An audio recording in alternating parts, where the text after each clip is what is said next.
자, 이제, 다음 주에는 이제 여야 정치권의 경랑의 한 주가 될 것으로 보입니다. 굵직굵직한 선고들이 많이 예고가 되어 있는데요. 윤석열 대통령의 탄핵 선고까지 이뤄질지 또 관심이죠. 두 분 모시고 자세한 얘기 나눠보도록 하겠습니다. 강전의 국민의힘 대변인 장윤미 전 더불어민주당 법률위 부위원장 나와 계십니다. 어서 오십시오. 어서 오십시오. 예. 안녕하세요. 이게 매번 토요일마다 이제 두 분 모시고 대통령 탄핵 선고는 언제 나오냐 이제 이 얘기를 하는데 매번 저희가 거짓말쟁이가 되는 것처럼 느껴집니다. 정말 이제 확실하게 다음 주에는 나옵니까? 이것도 모르죠. 이것도 4월 갈 수 있다 이런 얘기도 있고 해서. 그렇죠. 아무래도 지금까지 늦어지는 것을 보면 예. 헌법재판소가 대통령 사건 최우선적으로 결정하겠다라고 했지만 지금 뭐 마은혁 후보자에 대한 부분이 먼저 나왔고 예. 탄핵 심판 사건도 검사 사면과 감사원장 사건이 먼저 나오지 않았습니까? 그리고 예. 탄핵 한덕수 국무총리와 대통령 사건을 같이 선고할 것이다라고 민주당 측에서는 많이들 이야기하셨는데 월요일 날 일단 한덕수 사건만 나오는 예. 것이죠. 그 말은 지금 대통령에 대한 것을 결과적으로 평의가 원활하게 진행되고 있지 않다라고 봐야 될 것 같은데 저는 대통령에 대한 선고는 이제는 다음 주 월요일에 나오는 한덕수 국무총리의 결정문을 보면은 어느 정도 예. 알 수 있지 않을까 생각을 해요. 근데 예. 한덕수 국무총리는 두 가지로 봐야 될 것 같아요. 절차에 대한 문제, 네. 151석이냐 200석이냐 여기에 대해서 국민의힘 측에서도 국민의힘 의원들이 연설을 해서 권한쟁의 심판 청구를 한 게 있는데 예. 그 사건을 월요일 날 같이 선고하지는 않는다고 합니다. 다만 국무총리 측에서 변호인들이 절차에 대해 문제 제기하면서 이것이 각하 사유다라고 이야기를 한 부분이 있거든요. 예. 네. 저는 결론적으로 각하가 되지 않을까라고 생각을 하는데 만약 각하 결정이 나온다라면 한덕수 국무총리는 대통령과 몇 가지 쟁점들이 겹치는 게 있어요. 그러면 예. 거기에까지 결정이 나오지 않는다는 것이죠. 대통령의 사건은 저는 그러면 다음 주에도 좀 어렵지 않을까라고 생각합니다. 그런데 알겠습니다. 예. 어쨌든 절차 부분이 아니라 본안 판단으로 들어가서 인용이든 기각이든 결정을 하게 되면 그 안에는 대통령과 겹치는 부분들, 내란죄에 대한 부분들, 그것이 철회된 것도 국무총리도 마찬가지의 상황이거든요. 뭐 이러한 것들에 대한 결정이 그 결정문 안에 들어가게 되면 예. 대통령에 대한 사건도 어느 정도 심리가 진행이 되었는지 어느 정도 예상할 수 있겠다. 그러면 저는 빠르면 대통령 사건도 예. 본안 판단까지 들어간다면 다음 주말쯤에 나올 수 있지 않을까라고 생각합니다. 그래서 이제 뭐 다 말씀해 주셨는데 한덕수 총리에 대한 탄핵 선고도 있고 대통령 선고도 좀 가능성이 높은 한 주가 될 거다. 그래서 예.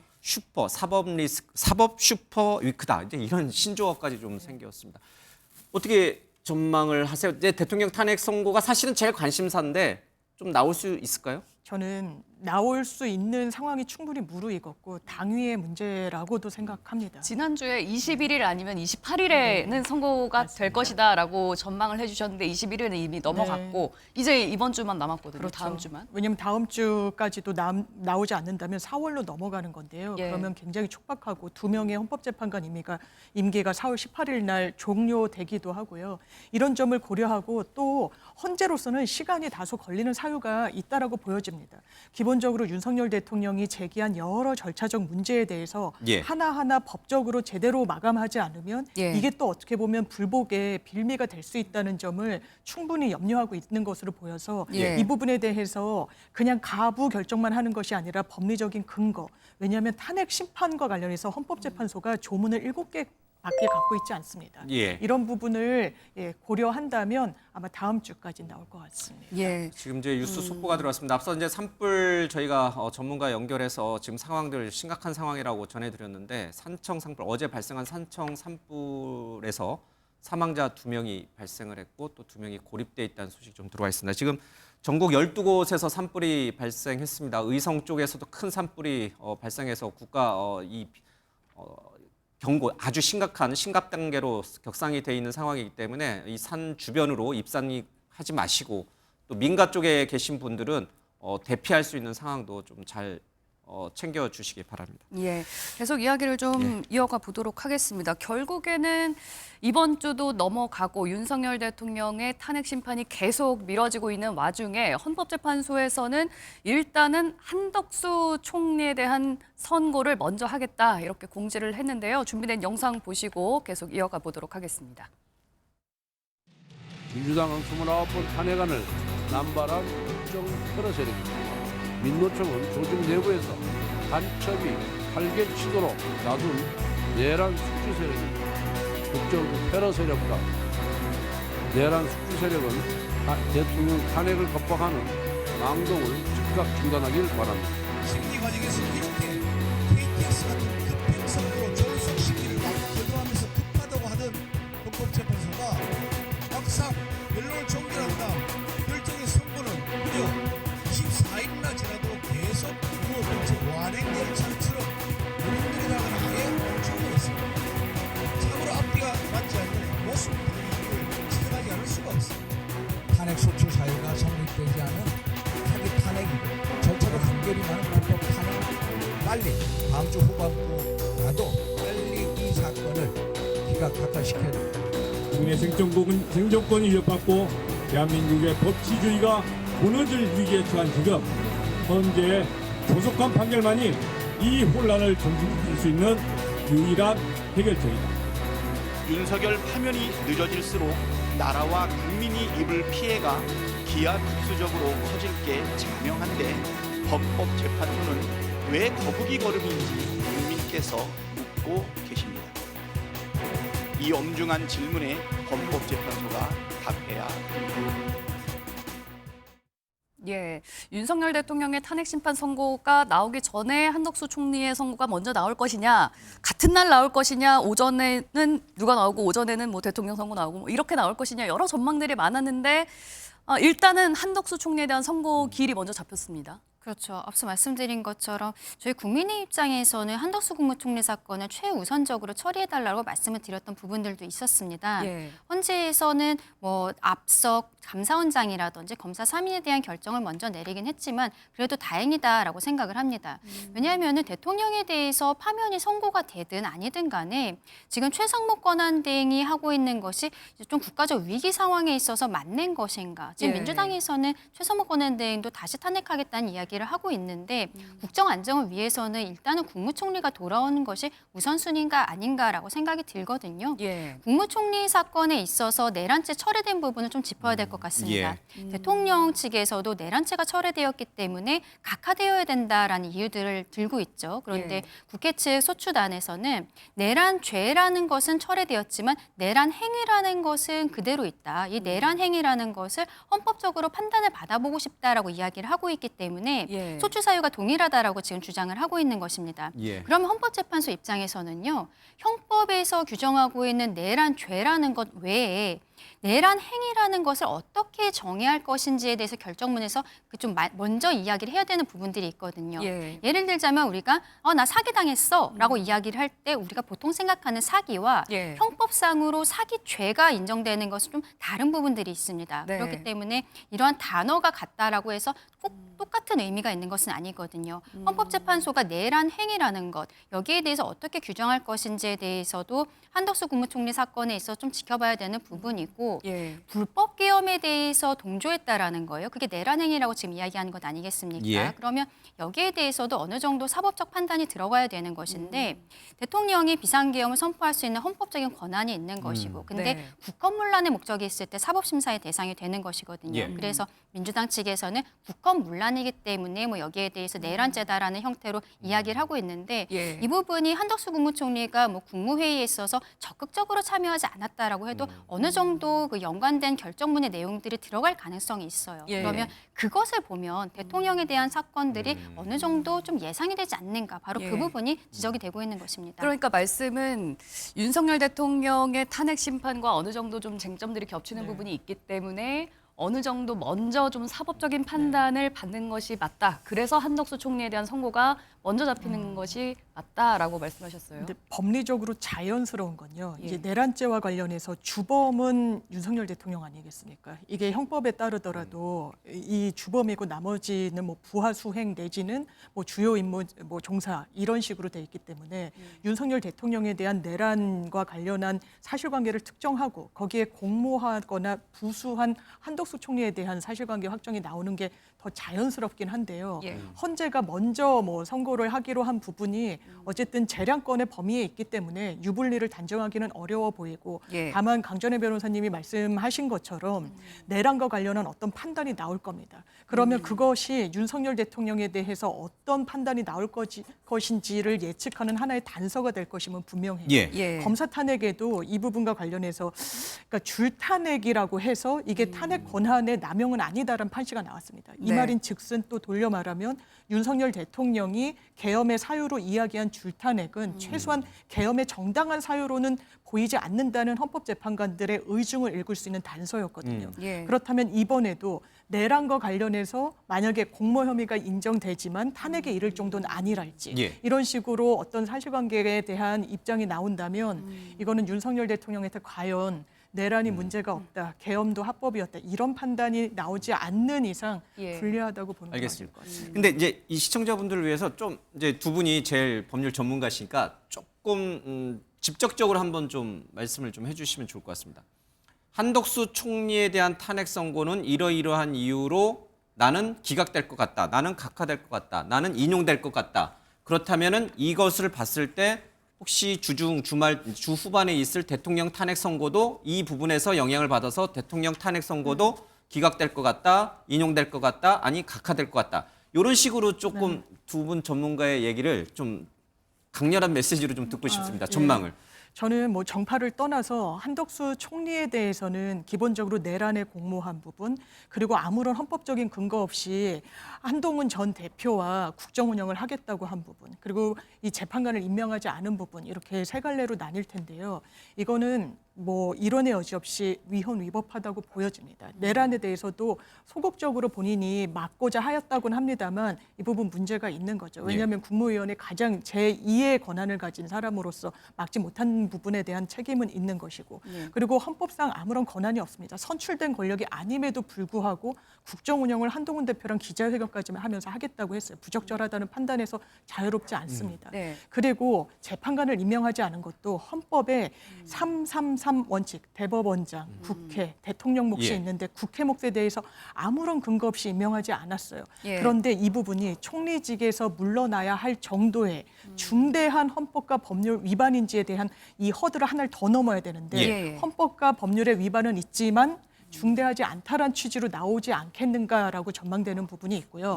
다만 그러면 위법성에 대한 헌재의 판단은 윤석열 대통령과의 판단에도 그대로 적용이 될 텐데 예. 이 내란에 대해서 한덕수 총리가 책임이 큽니까? 윤석열 대통령이 책임이 큽니까? 여기서도 문제가 있다라는 판단이 나오고 더 위중한 판단과 관련해서 하나의 경유해가는 과정에 있어서는 윤석열 대통령 이 부분 헌법 법률 위반이 있다고 판단할 수밖에 없고요. 그리고 계엄을 선포할 수 있는 단 한 사람은 대통령입니다. 예. 그 책임이 한덕수 총리와 비교할 수 없어요.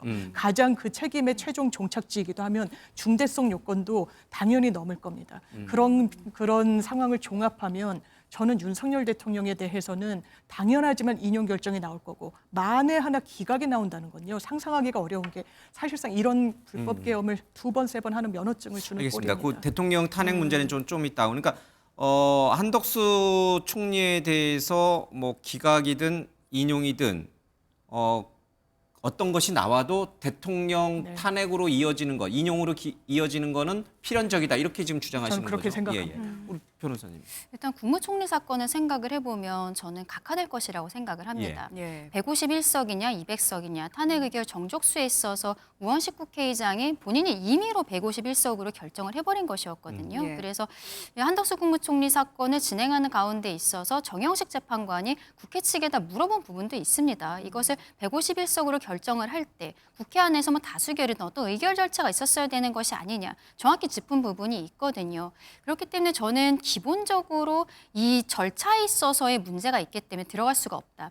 한덕수 국무총리 사건으로서 지금 들어와 있는 내용 중에서 예. 뭐 대통령에 대한 그 비상계엄에 있어서 불법으로 뭐 방조한 것이 아니냐 이러한 이야기들이 있습니다. 네. 하지만 한덕수 국무총리는 본인이 계속적으로 이야기하고 수사기관에서 같은 형태로 얘기한 것이 예. 적극 가담했다라고 보기는 좀 어려운 부분들이 있어요. 그리고 헌법재판관을 임명하지 않은 부분 이것 때문에 결과적으로 민주당이 탄핵소추 가결을 하게 된 것인데 예. 탄핵소추 처음에 이제 그 국회에서 의결 직전에 그 의견을 제시하는 과정에 있어서도 결과적으로 가장 중요하게 이야기하고 가장 오랜 시간 동안 얘기했던 것이 헌법재판관을 임명하지 않은 부분이었거든요. 예. 그런데 이것은 국무총리로서의 역할이 아닙니다.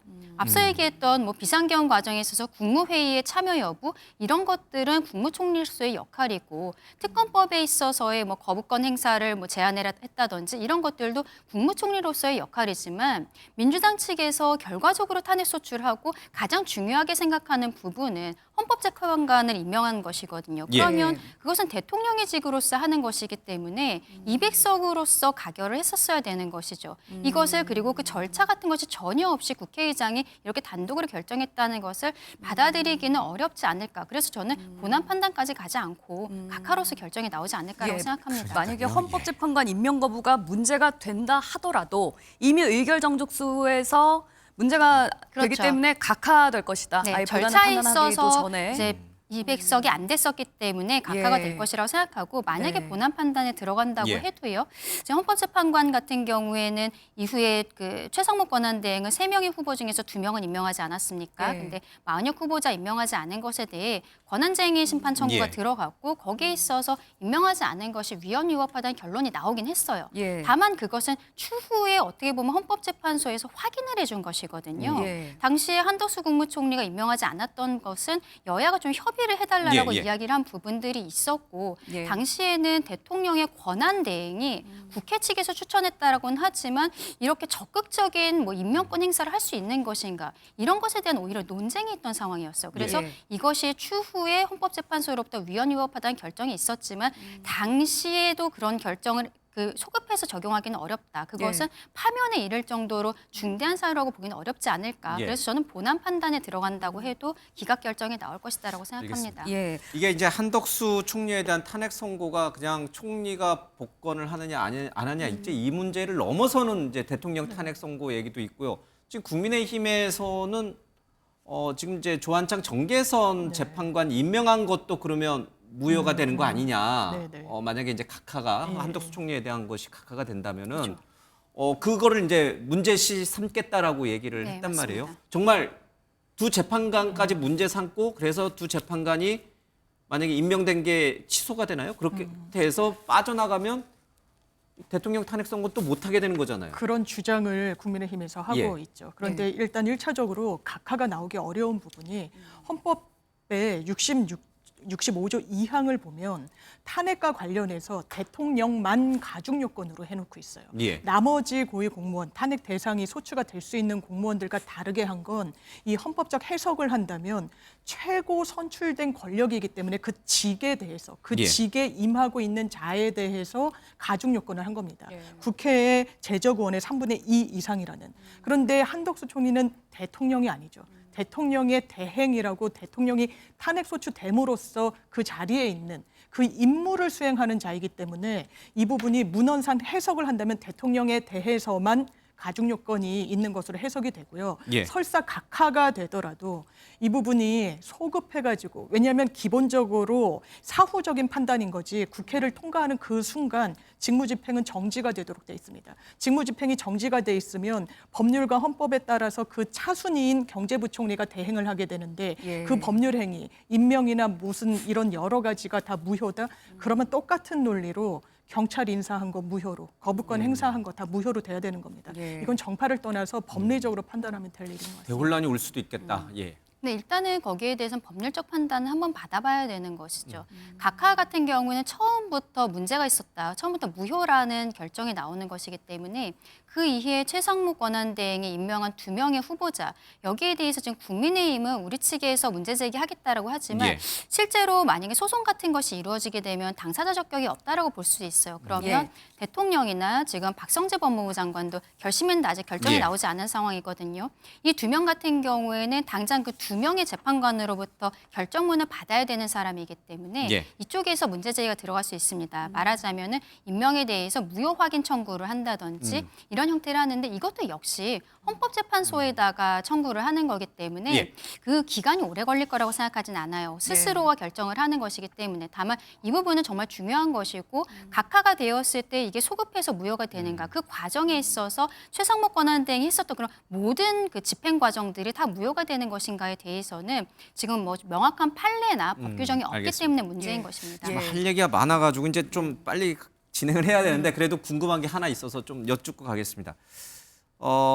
지금 총리 탄핵 선고를 대통령과 같이 할 것이다 이런 예견이 많았는데 총리 탄핵 선고를 먼저 했단 말이에요. 그리고 대통령 탄핵 선고가 가장 중대하기 때문에 다른 거 다 제쳐두고 가장 심리를 집중 심리 평의를 하겠다 이렇게도 얘기했는데 또 그 전주에 감사원장이랑 중앙지검장 선고를 했잖아요.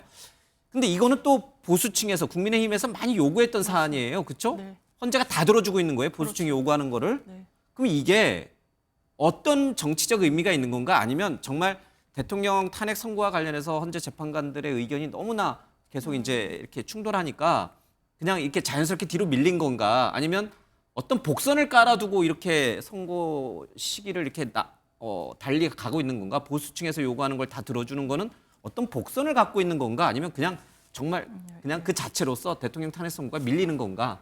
선고 기일을 지정하는데 아무런 정무적인 판단이 개입하지 않았다고 보기는 저는 개인적으로 어려울 거라고 보고요. 예. 이를테면 국민의힘의 보수 진영의 의견들이 수용이 되고 있는 겁니다. 검사 탄핵 기각됐고 감사원장 마찬가지였고 그리고 먼저 하라는 한덕수 총리에 대한 탄핵부터 선고가 예정돼 있습니다. 예. 그러면 국민의힘에서 뭐라 그렇습니까? 아, 이거 굉장히 잘 나온 판단이라고 하고 헌재의 결정 존중한다라고 합니다. 그 연장선상에서 윤석열 대통령에 대한 판단이 나왔을 때 네. 본인들 입맛에 맞지 않는다고 불복하겠다. 대단히 악의가 맞지 않는 부분이 있죠. 예. 그러니까 민주당 일각에서는 사실상 대통령의 탄핵을 염두에 둔 이런 스케줄 아니겠느냐라는 전망도 이런 맥락에서 나오는 것입니다. 저는 전혀 그렇게 생각하지 않고요. 헌법재판소가 내부적으로 평의 과정이 원활하지 않기 때문에 자연스럽게 늦어진 예. 것이라고 생각합니다.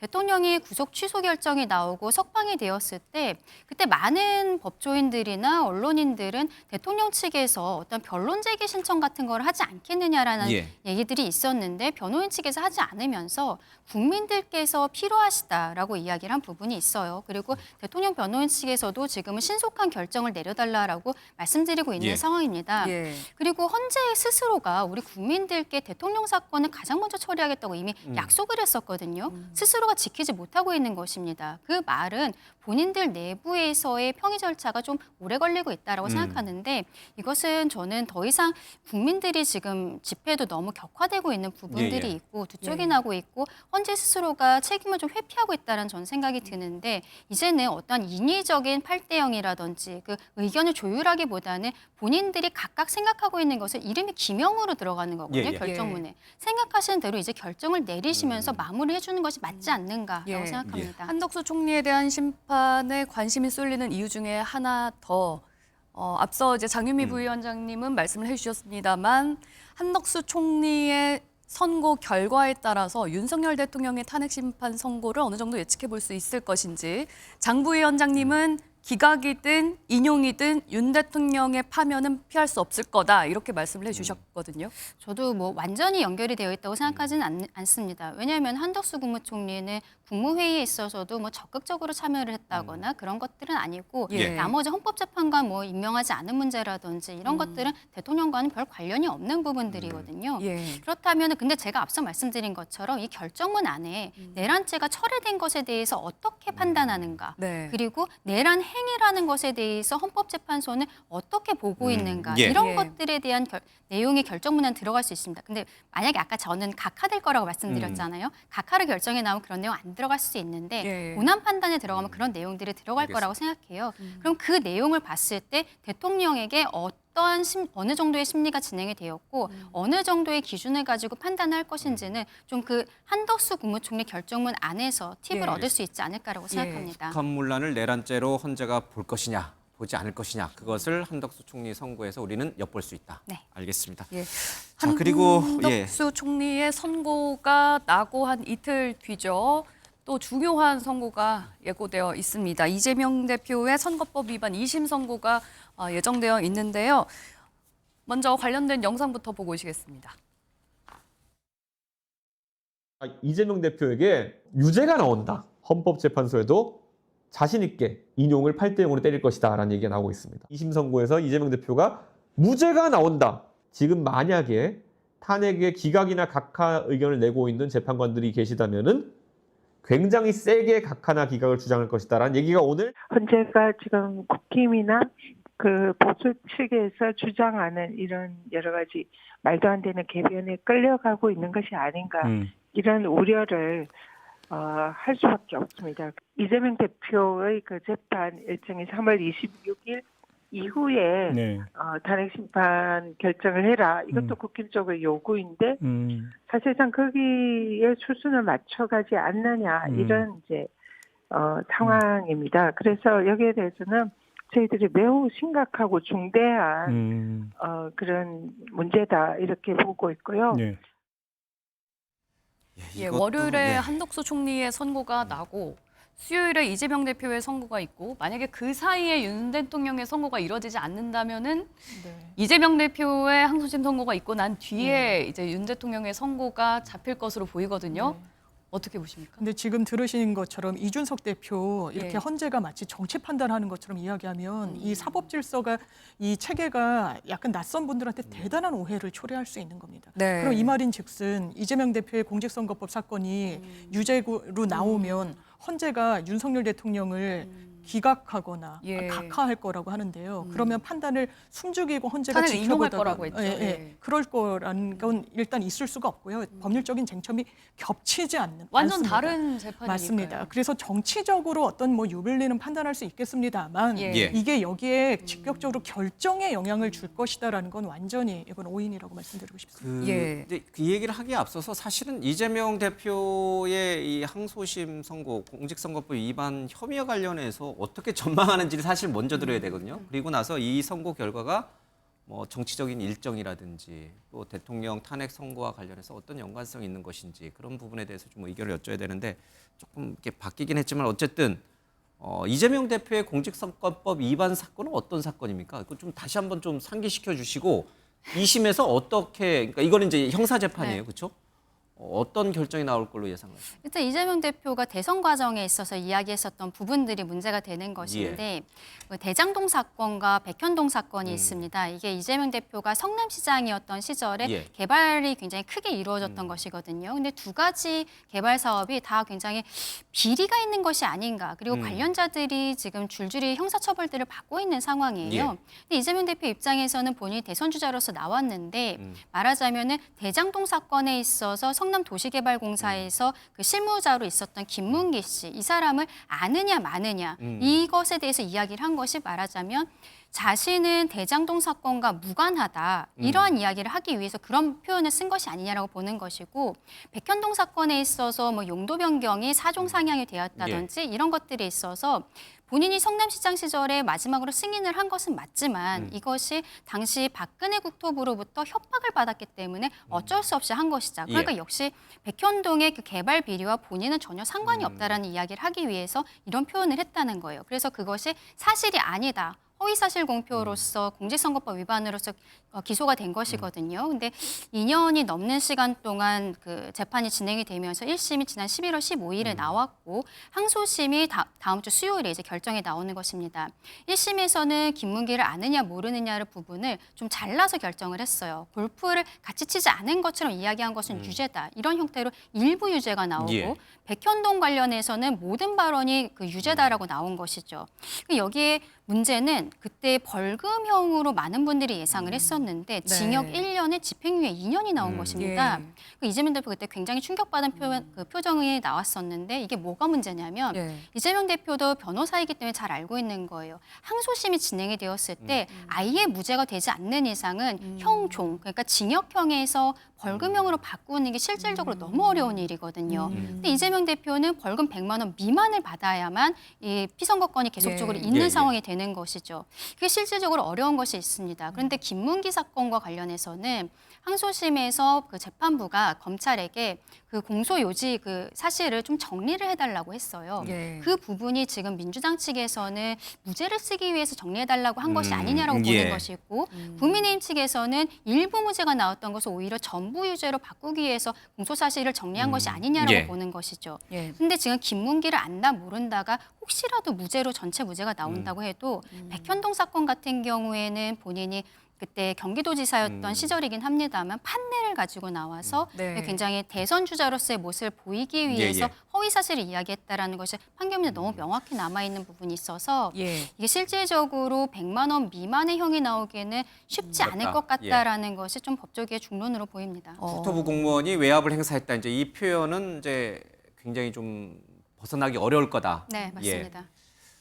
근데 1심에서 이제 징역형이 선고되고 당선 이제 피선거권이 박탈되는 형이 나온 이후에 이재명 대표의 재판 전략이 좀 바뀌었어요. 인정할 건 인정하고 또 기억의 인지적인 어떤 오류는 오류대로 이제 풀어가는 전략이었는데 그게 항소심 재판부를 설득할 수 있을 것인가? 저는 충분히 설득되는 전략이라고 예. 생각하는데 저희가 최우선적으로는 이거 자체가 맞지 않는다. 지금 공소 사실 자체를 부인하지만 설사 그렇더라도 나에게는 이러저러한 사정이 있다라고 이제 항변하기 마련이니까요. 근데 기본적으로 누군가를 안다 모른다, 외압으로 느꼈다 아닌다. 똑같은 잣대로요. 윤석열 대통령 김만배 씨 이 선거 과정 중에 모른다라고 그랬습니다. 검찰이 네. 어떻게 처리했습니까? 각하했습니다. 내심의 영역에 대해서는 입증이 사실상 불가능하기 때문이죠.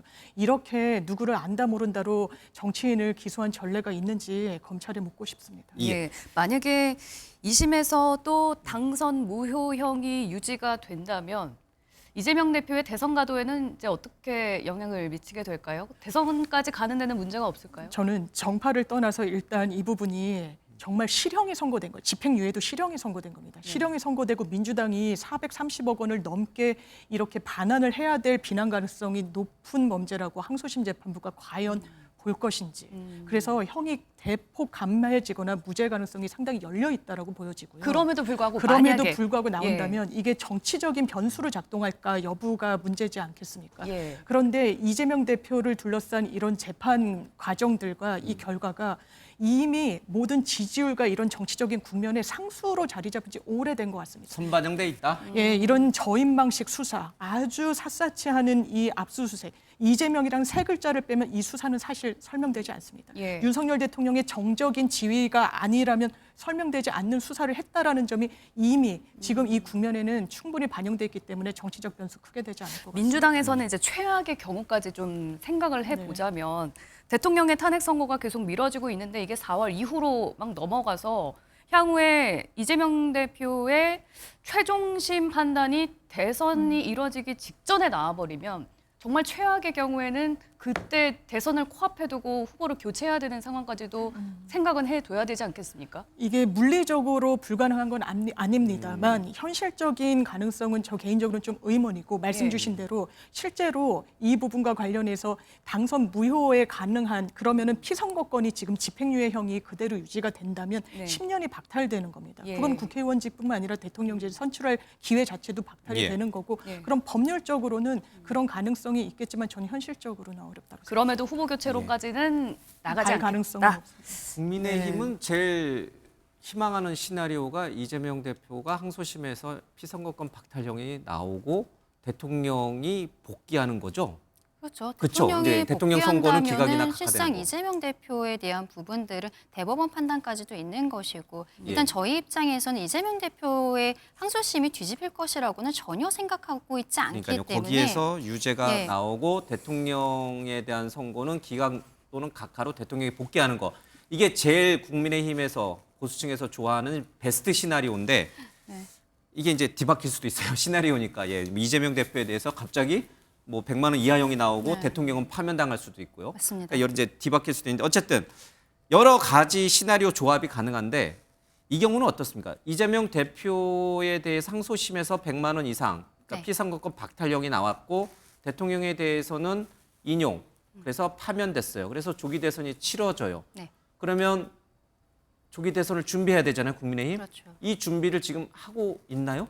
저희들은 대통령이 돌아올 것이라고 생각하고 있기 때문에 그 준비는 안 전혀 해요? 준비는 하고 있지 않습니다. 다만 지금 대선 주자로 분류되는 분들이 뭐 책을 내신 분들도 계시고 그리고 어떤 언론 인터뷰 등을 통해서 본인이 이제 대선에 대해서 준비하고 있다라고 이야기하시는 분들도 있는 거죠. 근데 그것은 개인적인 부분들인 것이고요. 저희 당에서의 준비가 있다라고 말씀드릴 수는 없습니다. 알겠습니다. 이 부분은 이제 잠시 뒤에 정치 우리 패널 분들에게 또 여쭤보겠습니다. 예. 김성훈 경호처장 얘기를 좀 해야 됩니다. 구속영장이 기각이 됐어요. 이제 근데 기각 이유를 놓고는 이제 또 저마다 유리한 쪽으로 해석을 좀 하는 것 같습니다. 기각한 거를 환영하지만 그 내용을 보면 마냥 좋아할 만한 일은 아닌 것 같아요. 뭐 범죄 혐의가 충분히 소명됐다는 표현도 있고요. 근데 일단은 뭐 다툼의 여지가 있다. 그리고 지금 단계에서 구속하는 것이 어떤 피의자에 대한 방어권을 제한하는 부분이 있다라고 한 것 아니겠습니까? 근데 이 사건에 있어서는 결과적으로 저는 재판부에서 이제 1심은 들어갈 거잖아요. 구속 상태로 재판을 넘길 것인가, 불구속 상태로 넘길 것인가의 문제인데 경찰 측에서 무리하게 인신을 구속하려고 했기 때문에 이러한 형태의 결정이 나온 것이 아닌가라고 생각합니다. 세 차례 영장을 청구했지만 검찰에서 반려를 했었고 그래서 결국에는 서울고검에서 영장심의위원회에서는 한번 청구를 해보는 것이 좋겠다라는 의견이 나왔기 때문에 검찰이 결국 청구를 한 것 아니겠습니까? 근데 이 부분에 있어서 그 사이에 저는 좀 경찰 쪽에서 흘러나온 것이 아닌가라고 생각하는데 김건희 여사의 뭐 총기 관련한 발언들이라든지 부적절한 발언들이 계속 나오고 있다는 거예요. 대통령실에서는 사실이 아니라고 하지만 거기에 대해서 뭐 민주당 측에서는 계속적으로 눈사람 만들듯이 이거 일을 커가는 거 아니겠습니까? 지금 법원에서 이러한 기각이 나온 것은 검찰이 그동안에 왜 영장 청구를 안 하겠다고 했는지 저는 오히려 보여줬다라고 생각을 하거든요. 경찰에서는 일단 법원 판단은 존중하겠다. 그리고 앞으로의 수사 방향에 대해서는 좀 더 고민해보겠다라고 하는데 대통령에 대해서도 그렇고 일단은 불구속 상태로 재판을 받는다는 것, 수사를 받는다는 것이 꼭 피의자에게 유리한 것만 아닙니다. 오히려 충분한 시간을 가지고 충분한 수사를 할 수 있는 부분들이 있는데 너무 무리하게 경찰이 진행했다라고 생각합니다. 검찰이 영장실질심사에 들어가지 않았습니다. 이런 볼륨의 사건에서 있을 수 없는 일이에요. 통상의 경찰이 신청한 사건은 들어가지 않지만 이 부분 과연 기소된 이후에도 공소유지에 최선을 다할 것인지 이런 사례에서 영장을 치지 않는다는 것도 있을 수 없는 일입니다. 경찰이 김성훈 차장에 대해서는 4번, 이광호 본부장에 대해서는 3번 신청했습니다. 그리고 검찰 그래도 안 하려고 했지만 고검에서 선발한 이 영장심의위원회에서 해야 된다라고 했어요. 외부 이 법조인들이 대단히 이례적이라고 판단을 한 겁니다. 그러자 등 떠밀리듯이 영장을 청구하고서는 영장 실질 단계에 들어가지 않음으로써 사실상의 임무를 해태한다. 이거 어떤 저희가 있는지 국민들이 지켜볼 겁니다. 알겠습니다. 자, 오늘 두 분 말씀은 여기까지 듣도록 하겠습니다. 감사합니다. 고맙습니다. 고맙습니다.